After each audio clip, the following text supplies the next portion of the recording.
सम्माननीय सभामुखज्यू, अब मान्यज्यूहरूबाट स्थगन प्रस्तावमा उठाइएका विषयहरूको बारेमा मन्त्रालयको तर्फबाट छलफलमा उठाएका विषयहरूको बारेमा केही कुराहरू स्पष्ट गर्न चाहन्छु। सभामुख महोदय, यो रासायनिक मलको विषयमा जुन मान्यज्यूहरूले उठाउनु भएको छ, निश्चित रूपमा यो मुलुकको लागि, राष्ट्रको लागि र यो साझा समस्या हो।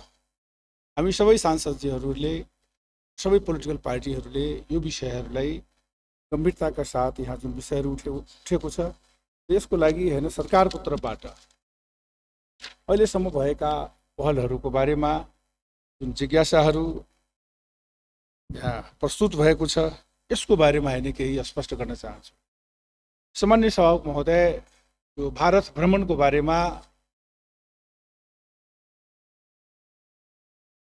अप्रिल 1 देखि 3 तारिकसम्म सामान्य प्रधानमन्त्रीजीको नेतृत्वमा भारत भ्रमणको समयमा पनि मल खाद र अन्य कृषिसँग जोडिएका विषयहरू, त्यसमा हैन मन्त्रालयको तर्फबाट म पनि सहभागी थिएँ र त्यति बेला दुईटै प्रधानमन्त्रीजीको बीचमा हैन छलफल हुँदा पनि मल खादको लागि पनि भारत सरकारको तर्फबाट स्वयं माननीय प्रधानमन्त्री मोदीजीको तर्फबाट पनि सकारात्मक रूपमा चाँडै नै हामी मल उपलब्ध गराउँछौँ भने दुईटै प्रमुखको बीचमा पनि यी विषयहरू प्रस्तुत भएका हो र त्यति बेला पनि एउटा प्रेस रिलिजमा पनि यो कुराहरू आएकै हो।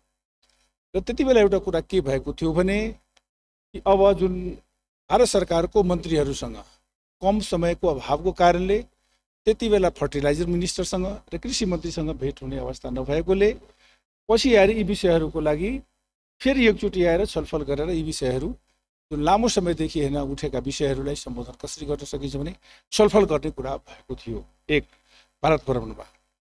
दोस्रो कुरा के थियो भने कि अहिले नेपालमा हाम्रो संविधानमा हैन खाद्य सुरक्षाको हैन ग्यारेन्टी गरेको छ, ऐन बनिसकेको छ र नियमावली बनेको छैन। नियमावली नबन्दाखेरि यसै बीचमा वर्ल्ड फुड सेक्युरिटी जुन संस्था छ, त्यो संस्थाले नेपाल सरकारलाई पत्रचार गर्यो। अब यो फुड सेक्युरिटीको बारेमा भारत सरकारमा जुन प्रकारको अवस्था छ, कसरी त्यहाँको हैन गरिब जनतालाई हैन खाद्य सुरक्षाको व्यवस्था गरेको छ, त्यसैको विषयमा हैन छलफलको विषय पनि थियो। अर्को कुरा, अब त्यहाँको विषय सकेपछि हामीले यहाँ जुन प्रतिनिधि मण्डल थियो, राष्ट्रिय योजनाको हैन सदस्यहरूजीहरूको पनि उपस्थिति थियो, अर्थ मन्त्रालयको पनि, हामी सबै कृषि मन्त्रालयको 11 जनाको हाम्रो प्रतिनिधि मण्डलले यसमा हैन विभिन्न प्रदेशमा हैन गएर उहाँहरूले छलफल गर्नुभएको छ, खास उडिसामा। र यही बीचमा हामीले समय अलिकता के मिलायो भने नेपालमा हाम्रो किसानहरू धेरै लामो समयदेखि भारत निर्यात हुने वस्तुहरूको सम्बन्धमा नेपाल पक्षबाट हैन 7 वटा क्वारेन्टाइन छ। भारत सरकारबाट हाम्रो 3 ठाउँमा मात्र क्वारेन्टाइनको व्यवस्था छ। हाम्रो यताको हैन व्यापार गर्ने हैन व्यापारीहरूलाई, उद्योगीहरूलाई लामो समय चाहिँ त्यो सीमामा बस्नुपर्ने अवस्था थियो। अहिले पनि काकरभिटामा हाम्रो चिया निर्यात हुँदाखेरि लामो समयसम्म कलकत्ताबाट हैन त्यसको प्रमाणपत्र ल्याउनु पर्ने टेस्टको, अर्को चाहिँ दिल्लीबाट मात्र ल्याउनु पर्ने, तेस्रो भनेको लखनऊबाट। र यसै बीचमा 5 तारिकको रक्सौलमा संयुक्त रूपमा र यहाँबाट हैन मन्त्रालयबाट हैन परराष्ट्र मन्त्रालयबाट त्यहाँ दूतावासमा हैन पत्रचार भएको र त्यति बेला हामीले गएर दुईटै संयुक्त रूपमा खाद्य प्रयोगशालाको हैन उद्घाटन भएको। यसले नेपाली जनताको हितमा अब नेपाली किसान, नेपाली उद्यमीहरूको अब रक्सौलबाट नै सबै छिटो र छरितो हैन गर्न सक्छ। दुईटै देशको हैन व्यापारमा यसको ठुलो महत्त्व देखिएको छ। त्यस्तै प्रकारको यो मल खादकै लागि अब यहाँ जुन कुरा विषय उठेको छ, मलाई चाहिँ कि प्रधानमन्त्रीजीसँग क्याबिनेटबाट निर्णय भएर त्यति बेला प्रधानमन्त्रीजीको निर्देशनमा यो अब बर्सातको समय भयो, खेतीको समय भयो, चाँडै भारतबाट यो जुटी जुन भएको छ 1.5 लाख मेट्रिक टनको, त्यसलाई तुरन्त गएर त्यहाँबाट चाहिँ कसरी हुन्छ भने जानुस् भनेर उहाँको निर्देशनमा होइन भारत भ्रमण गरिएको हो। र मलाई चाहिँ कि यसमा अब यी 2-3 वटा विषयहरू जुन छन् किसानसँग जोडिएका विषयहरू हाम्रो करिब करिब भारतसँग होइन कृषि मन्त्रालयसँग धेरै विषयवस्तु यस्ता छन् जो एमयू गर्नुपर्ने छ, त्यसको पनि एउटा समय निर्धारण गरिएको छ।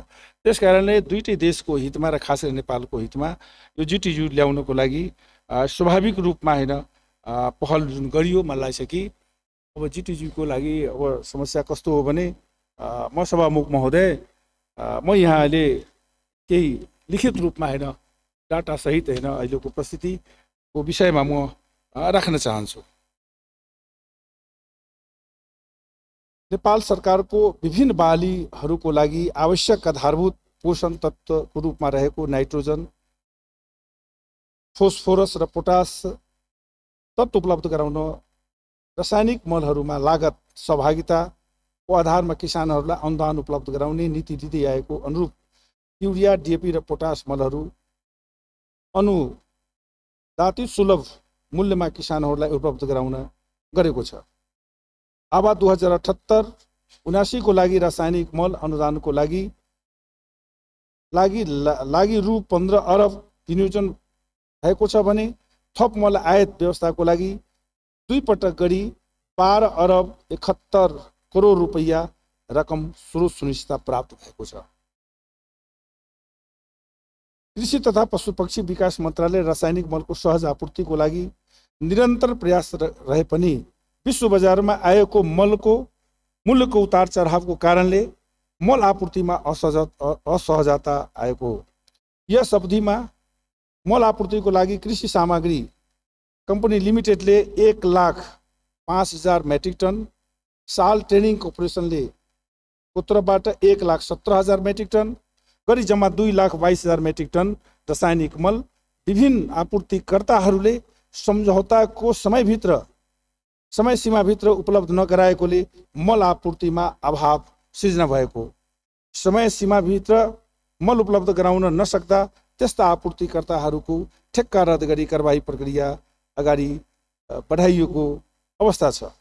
सभामुख महोदय, त्यति बेला जुन बेला यो आपूर्तिकर्ताले लिन सकेन त्यति बेला युरियाको मूल्य भनेको सस्तो थियो। एकाएक मूल्यको वृद्धि हुँदाखेरि ती आपूर्तिकर्ताहरू ल्याउन सकेन। चालु आर्थिक वर्षको हालसम्म आयात भएको 1,92,000 मेट्रिक टन र गत आवाको मौजूदा रकम 44,000 मेट्रिक टन गरी जम्मा 1,97,000 मेट्रिक टन रासायनिक मल हालसम्म आयात भई वितरण भइसकेको छ।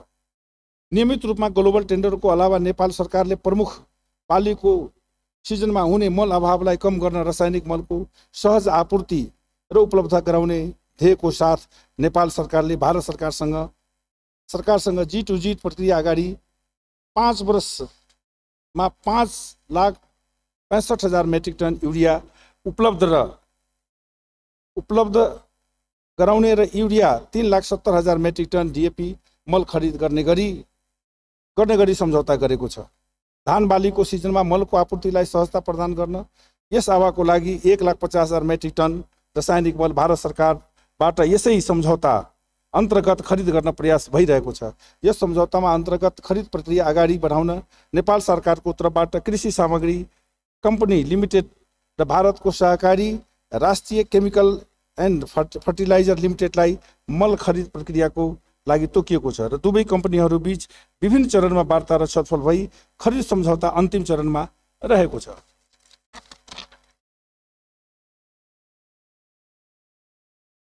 यही समयदेखि विश्वव्यापी महामारीका कारण फैलिएको कोभिड-19 का कारण खडा भएको विषम परिस्थिति र अन्तर्राष्ट्रिय रूपमा रासायनिक मलको उत्पादनमा आएको ह्रास र युद्ध र विभिन्न प्रकारको इन्धनको उत्पादनमा भएको गिरावट तथा मूल्य वृद्धिका कारण रासायनिक मलको अन्तर्राष्ट्रिय बजार मूल्यमा तीव्र वृद्धि भई सहज आपूर्तिमा ठूलो व्यवधान आएको छ र यसै बीचमा रासायनिक मल र इन्धनको प्रमुख उत्पादन क्षेत्रका रूपमा रहेको रुस र युक्रेनको बीचमा बढ्दो तनाव र पछिल्लो समयमा सुरु भएको युद्धले कोभिड-19 को कारणले रासायनिक मलको बजारमा थप बाधा थपेको छ। यी सबै परिस्थितिका स्वरूप रासायनिक मलको अन्तर्राष्ट्रिय मूल्य अप्रत्याशित रूपमा वृद्धि भएको छ। गत आवामा ज्येष्ठ महिनामा औसत युरियाको मूल्य करिब 55 रुपियाँ प्रति केजी र डीएपी को मूल्य करिब 82 केजी रहेकोमा हाल अन्तर्राष्ट्रिय बजारमा युरियाको मूल्य 98 रुपियाँ हैन प्रति केजी, डीएपी को मूल्य करिब 150 केजी 1 केजी को 150 रुपियाँ हैन मूल्य रहेकोले जुन गत आवाको यही अवधिमा मूल्य भन्दा निकै बढिरहेकोले चालु आवाको मल आपूर्ति सिजनको माघ र फागुनको दौरानमा युरिया मलको बढीमा रु 139 प्रति केजी र डीएपी को मूल्य प्रति केजी 168 रुपियाँ प्रति केजी पुगेको थियो। हाल सरकारले रासायनिक मलको मूल्य प्रणाली अनुसार आयत बिन्दुमा युरियाको मूल्यमा हैन डीएपीमा हैन 44 रुपियाँ र युरियामा 15 रुपियाँ केजी रहेको छ। यसरी सरकारले कृषि उत्पादनलाई प्रवर्धन गर्न ठूलो रकम अनुदानमा प्रभाव गरेको छ, तर आपूर्ति सहज बनाउन कठिनाइ परेको छ। विगत 5 वर्षको मल आपूर्तिमा लाग्ने समस्याको अध्ययन गर्दाखेरि बोलपत्र प्रकाशित भएदेखि नेपालको गोदाममा मल पुग्न औसत 226 दिन लाग्ने गरेको छ। यसले मल आपूर्तिको लामो र जोखिमपूर्ण श्रृङ्खलालाई देखाउँछ। लक्षित समयमा रासायनिक मलको आपूर्ति गर्न 226 दिन अगाडि प्रक्रिया सुरु गर्नुपर्ने आवश्यकतालाई जनाउँछ। यसै परिप्रेक्ष्यमा रासायनिक मलको आपूर्ति साल ट्रेडिङ कर्पोरेसन लिमिटेड खरिद गर्ने मध्ये 20,000 मेट्रिक टन र डीएपी प्राप्त भइसकेको छ। 22,000 मेट्रिक टन युरिया अन्तिम हप्तादेखि असारको अन्तिम हप्तादेखि प्राप्त हुने सम्भावना छ। कृषि सामग्री लिमिटेड खरिद गर्ने 30,000 मेट्रिक टन युरिया असारको दोस्रो हप्तादेखि प्राप्त सुरु हुनेछ। 20,000 मेट्रिक टन डीएपी असारको तेस्रो हप्तादेखि प्राप्त सुरु हुने सम्भावना छ। 20,000 मेट्रिक टन डीएपी असारको अन्तिम हप्तादेखि प्राप्त हुने सम्भावना छ। G2G को माध्यमबाट भारतबाट मल खरिद गर्नको लागि अहिले 1.5 लाख मध्येमा 50,000 मेट्रिक टन युरिया र 30,000 मेट्रिक टन असारको अन्तिम समयसम्म आउने सम्भावना छ।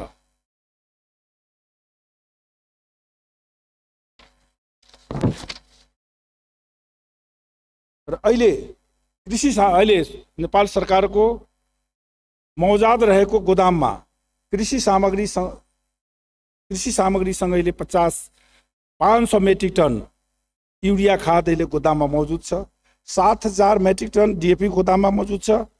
6,972 पोटास अहिले मौजुद छ। साल ट्रेनिङसँग अहिले 6,000 मेट्रिक टन डीएपी मौजुद छ। 500 मेट्रिक टन युरिया अहिले मौजुद छ। 14,000 मेट्रिक टन अहिले यो 15 गते असारको 15 गते भित्रमा आइपुग्ने अवस्था छ। 20,000 युरिया असारको 15 गते भित्रमा साल ट्रेडिङबाट ल्याउने जुन प्रतिबद्धता हामीसँग यहाँ सरकारसँग गरेको छ। त्यसकारण सभामुख महोदय, अहिले अब स्वाभाविक रूपमा जुन देशमा अहिले मलको अवस्था छ, यसले भारत सरकारबाट 60,000 युरिया र 30,000 डीएपी ल्याउने जुन कुरा छ, त्यसमा एमयू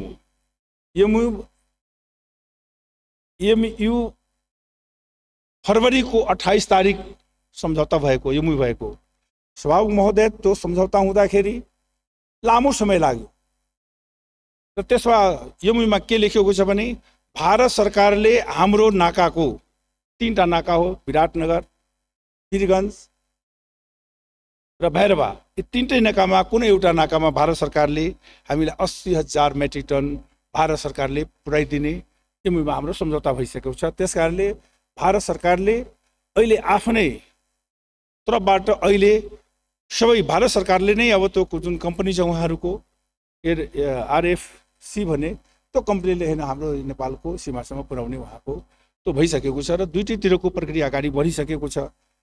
दोस्रो कुरा सभामुख महोदय, यसमा यही एक गते बुधबारको दिन कृषि सामग्रीको तर्फबाट भारत सरकारसँग अब एउटा मूल्य प्राइसको बारेमा छलफल हुन्छ। त्यो छलफल त्यहाँबाट भइसकेपछि त्यो प्राइस कृषि सामग्रीले नेपाल लिएर आउँछ र यहाँ हामीले क्याबिनेटबाट त्यसलाई पास गरेर बल्ल यो प्रक्रिया अगाडि बढ्छ। त्यसकारण एक गतेदेखि यो प्रक्रिया अगाडि बढ्छ र विश्वास छ कि यो महिनाको अन्तिमसम्म भारतबाट यति आउने अवस्था छ। दोस्रो कुरा, सभामुख महोदय, भारत सरकारसँग हामीले यसपालि कुरा गऱ्यौँ। त्यहाँको मल खाद मन्त्रीसँग, फर्टिलाइजर मिनिस्टरसँग कुरा भयो। अब हाम्रो आवश्यकता भनेको प्रति वर्ष नेपाल सरकारलाई चाहिएको 10 लाख मेट्रिक टन हो, तर अहिले हामीले 5 लाख मेट्रिक टन हामीलाई युरिया र डिएपी पोटास चाहिन्छ। भारत सरकारले प्रति वर्ष 1.5 लाख मेट्रिक टन दिने, 5 वर्षमा 10% थप्दै जाने र हामीले के भन्यो भने अब भारत सरकारले 3.5 लाख मेट्रिक टन अन्य जिटुजिट गर्ने हो। अन्य देशसँग गर्दाखेरि भारत सरकारले नै हामीलाई उपलब्ध सबभन्दा राम्रो हुन्थ्यो। नजिक हो, हामीलाई भाडा पनि कम लाग्ने, समयमा उपलब्ध भइहाल्ने। अनि त्यसकारणले यसपालि भारत सरकारले पनि 3.5 लाख प्रति वर्ष थप्ने कुरा भएको छ, आश्वासन दिएको छ। अब हामीले यहाँबाट चाँडै अब भारत सरकारलाई एउटा पत्रचार गर्छौँ र यो जिटिजिटको प्रक्रिया अगाडि बढ्छ। अर्को जिटिजिट फेरि 3.5 लाख मेट्रिक टन, एक वर्षमा 5 लाख मेट्रिक टन दिने सरकारले जुन विश्वास एउटा दिएको छ र मलाई चाहिँ विश्वास छ कि भारत सरकारले अब प्रति वर्ष हामीलाई 5 लाख मेट्रिक टन दिन्छ। त्यसले के हुन्छ कि हाम्रो समयमा अब हाम्रो समयमा यो टेन्डर प्रक्रियाबाट जुन छ सभामुख महोदय, यो टेन्डर प्रक्रियाबाट कहिले पनि नेपाली जनतालाई समयमा मल खाद उपस्थिति हुने अवस्था देखिएन। यसमा धेरै लामो समय लाग्ने, धेरै झन्झटिलो हुने र कहिले नेपाल सरकारको पनि होइन, जुनसुकै पार्टीको सरकार भए पनि नेपाल सरकारको कुनै पनि मन्त्रालय, कुनै पनि सरकारको समयमा मल खादको समस्या यथावत रहेकोले यो प्रणाली जुन छ नि ठेक्का प्रणाली, यसलाई बाट होइन देशलाई निकास दिनको लागि हामीले सुरुदेखि नै उठाउँदै आएको कुरा के हो भने यो मल खादको जुन समस्या नेपालमा छ यसको सबभन्दा उपयुक्त भनेको मल खाद कारखाना नै हो र मल खाद कारखानाको लागि यसपालि बजेटको कार्यक्रममा पनि राखिएको छ।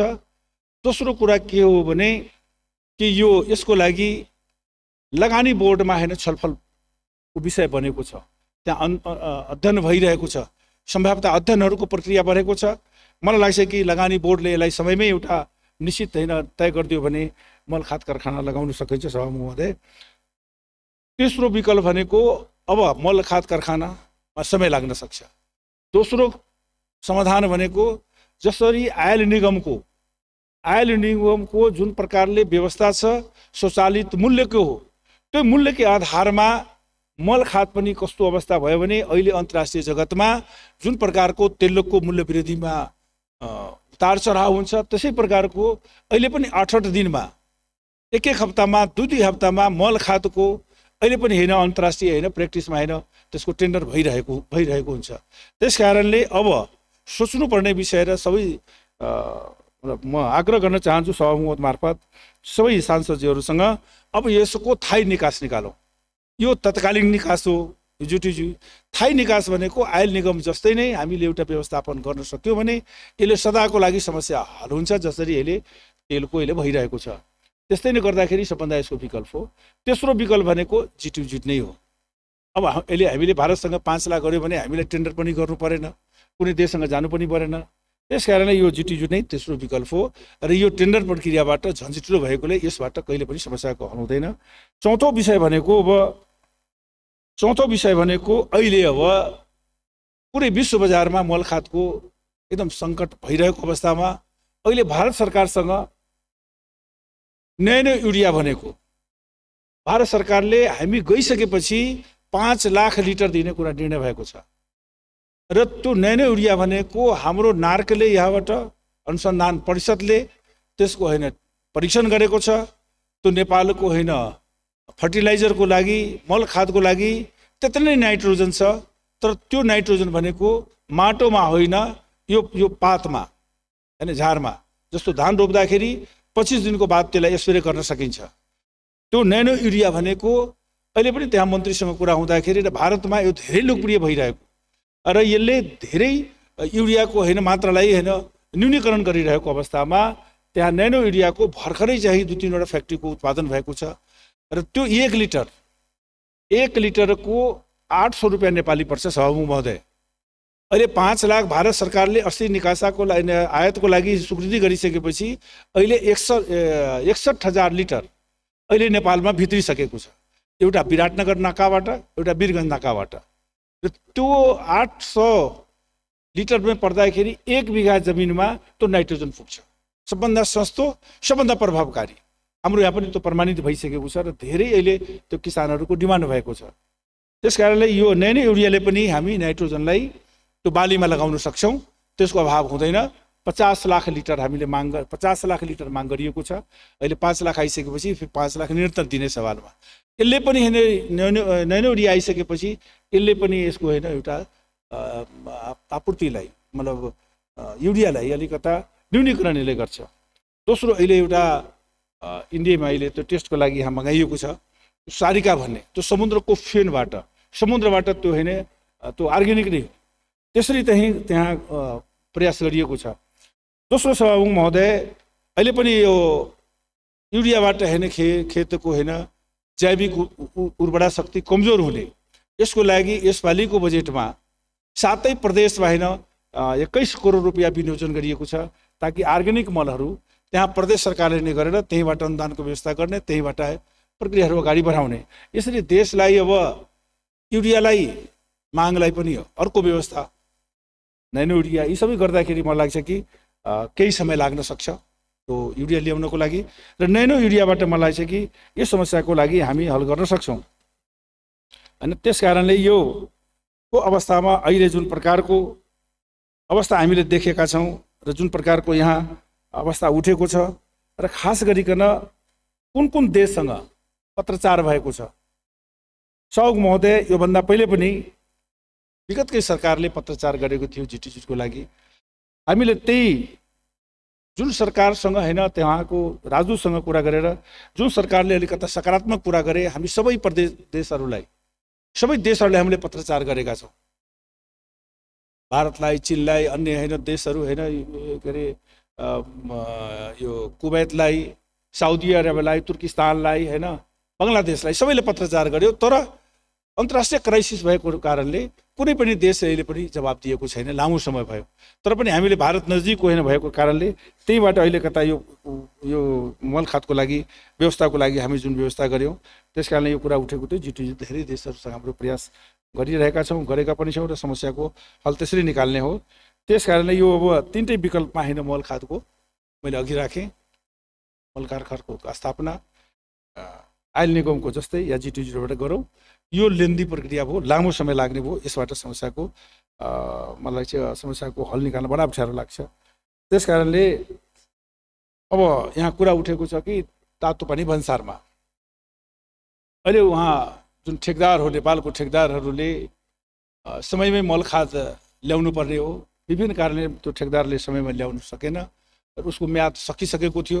म्याद सकिसकेपछि ल्याउन कानुनले मिल्दैन, र हाम्रो कृषि सामग्री संस्थानले त्यसलाई चाहिँ म्याद थपिएन। र उहाँले अब त्यो मलखाद ल्याउनको लागि आफ्नो अब अदालती बाटो हो, त्यो जानुभयो होला, के गर्नुभयो होला मलाई थाहा छैन। तर पनि त्यो मलखाद अहिले 22,000 मेट्रिक टन छ। अहिले 7,000 यहाँ आइसकेको छ। त्यसलाई सहज कसरी हुन सक्छ? कानुन सम्बद्ध कुरा हो, त्यहाँबाट कसरी ल्याउन सकिन्छ त्यो आवश्यक छ। त्यो मलखादको लागि हामी अब सबै पक्षसँग, सरकार वालाहरूसँग छलफल गरेर यसलाई कसरी गर्न सकिन्छ। त्यसकारण यी सबै कुराहरू जुन प्रकारको छ त्यो कुराहरूलाई हामीले अहिले पनि यसलाई गर्न सकिन्छ। दोस्रो, अब यहाँ जैविक मलको कुरा उठेको छ या गरौला मलको कुरा उठेको छ। यी सबै कुराहरूमा धेरै उद्यमीहरूले त्यो कुराहरू अगाडि बढाएको छ। तर अब टेक्निकल हिसाबले त्यसको टेक्निकल हिसाबले मिलिरहेको अवस्थामा हामी चाहन्छौँ कि यो जैविक मलको लागि नै, अब अर्ग्यानिक मलको लागि नै बढी हामीले सरकारको अहिले जुन ध्यान अगाडि बढेको छ, र हामी जुन प्रकारको अगाडि बढाएका छौँ, यी सबै कुराहरूको लागि मलाई लाग्छ कि सम्भावनाहरूलाई यो अवस्थामा मलाई लाग्छ कि अहिलेको स्थिति र अन्तर्राष्ट्रिय स्थिति सबै कुरा स्थिति गर्दाखेरि मलाई लाग्छ कि अब खास गरिकन जुन स्थगन प्रस्ताव मान्यजीहरूले यहाँ अब प्रस्तावमा जुन छलफल भयो, मेरो आग्रह छ, यो हाम्रो सबैको साझा सवाल हो, यो स्थगन प्रस्तावलाई सबै एउटा सर्वसम्मतिको होइन वातावरण बनोस्, सबै एउटा समझदारी होस्, हामी सबै मिलेर हेर्ने यी समस्यालाई हल गर्ने सबै मान्यजहरूसँग मेरो विशेष आग्रह छ। यी सबै मान्यजहरूसँग मेरो आग्रह हो कि हामी सबै मिलेर यसलाई कसरी समाधान गर्न सकिन्छ र म विश्वास दिलाउन चाहन्छु हामीले विगतदेखि नै यो असारको पहिलो हप्ता, दोस्रो हप्ता, अन्तिम हप्तासम्म पुरै यो महिनाभरिमा हामी अब सरकार लागि र सबै पार्टी सबै मान्यजहरूले यसमा हेर्नु सहयोग गर्नको लागि म अपिल आग्रह पनि गर्न चाहन्छु र यसलाई सहज वातावरण बनाएर सबैजना हामी छलफल गरेर सामूहिक छलफल गरेर यो सबै साझा सवालहरूलाई हल गर्नको लागि सबैसँग म अपिल गर्दै म अन्तमा मान्यजहरूले जुन सुझाव दिनुभएको छ उहाँहरूको सुझाव प्रति म हार्दिक उहाँहरूलाई धन्यवाद दिन चाहन्छु र यो स्थगन प्रस्तावलाई एउटा सहमतिको वातावरण बनेर हैन नेपाली किसानलाई समयमै सस्तो सुलभ ढङ्गले मल खाद उपलब्ध वातावरण बनाउनको लागि हामी सबैले दायित्व जिम्मेवारी हो। यसलाई त्यो प्रस्तावलाई एउटा सहमतिको होइन बनोस् हैन। यो स्थगन प्रस्ताव हुन त स्थगन प्रस्तावको आवश्यकता थिएन, आफ्नो ठाउँमा होला, तर आइसकेपछि मलाई लाग्छ कि जुन विषयहरू उठाउनु भएको छ त्यो राष्ट्रको लागि हो, नेपाली जनताको लागि हो, किसानको लागि हो र सरकारको होइन। जुन दायित्व जिम्मेवारी त्यसमा तपाईँहरूको अभिव्यक्तिबाट, तपाईँहरूको सुझावबाट थप सरकारले यसलाई हामी सबै मिलेर यसलाई समस्याको हल गर्छौँ भने यो विश्वासको साथ आफ्नो 2 शब्द सभामुख महोदय यही समाप्त गर्न चाहन्छु। धन्यवाद।